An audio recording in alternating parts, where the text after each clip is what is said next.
Hello, I'm Father Louis SCURTI, and this is Santa Ana, my little puppy. Actually, she's not a puppy. She's 2 years old, and she's a puggle.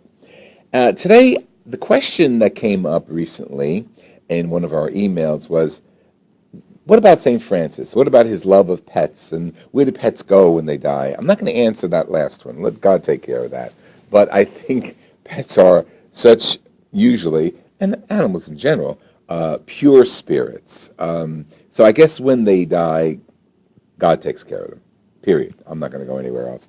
I don't know what a Catholic theology is on pets, but I do know that pets teach us a lot. They teach us how to take breaks. They teach us how to stretch. They teach us how to nap. And they teach us how to love without any qualifications. If I yell at her because I'm disciplining her, I know when I walk in that door the next day or the next hour or the next minute, she'll be all over me as she normally is. I want to tell you why her name is Santa Ana. All of my dogs have been animal names, excuse me. They have been church names. I had Pasqualina, Little Easter. I had Noel, Christmas. I had Advent, the season before Christmas. So when I was with my niece and nephew down in South Jersey, we went to a fair, and it was a pet fair. And they decided that I needed to adopt a new dog, and Santa Ana was there. And they went over, and they played with Santa Ana, and they loved Santa Ana, and she was kissing them. And I said, no, I'm not ready. Well, guess what? I met her. Her nickname at the foster center was Annie. It happened to be the feast of Our Lady of Sorrows in September.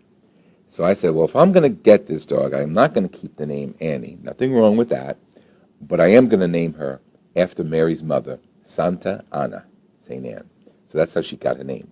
No disrespect to St. Anne, no disrespect to Mary, but kind of allegiance to the family of God.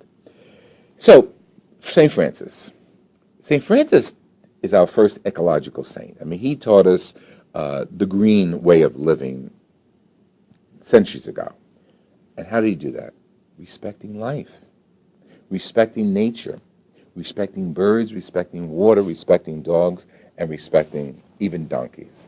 And of course, we all know the story of the first presepio that he presented, the first presentation in Greccio, in which he had the local people bring their animals for a reenactment on Christmas Eve of the birth of Jesus. Something simple as that. And we know where that went. Every Christmas tree, every decoration that centers on Christmas always has a little nativity, presepio, or creche under it or around it. Came from St. Francis. But the bigger picture is the respect he teaches us for life, for all life, for plants, for bugs, for the birds that fly, for the beautiful things and the ones we're afraid of, like snakes. Respect.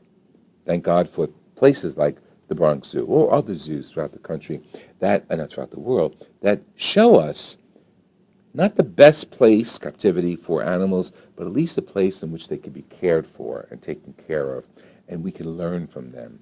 And they teach us a lot, don't they? What does your pet teach you?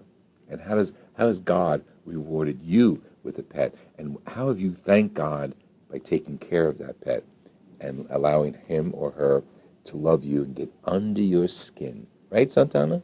You get under Uncle Louis' skin? Yeah, I love you too. This has been Father Louis SCURTI with St. Francis's idea of the pets. And we thank you for joining us on this word. And we call it, as part of the Friends of the Word ministry, the Weekday Word. Contact me at fatherlouisscurti@hotmail.com.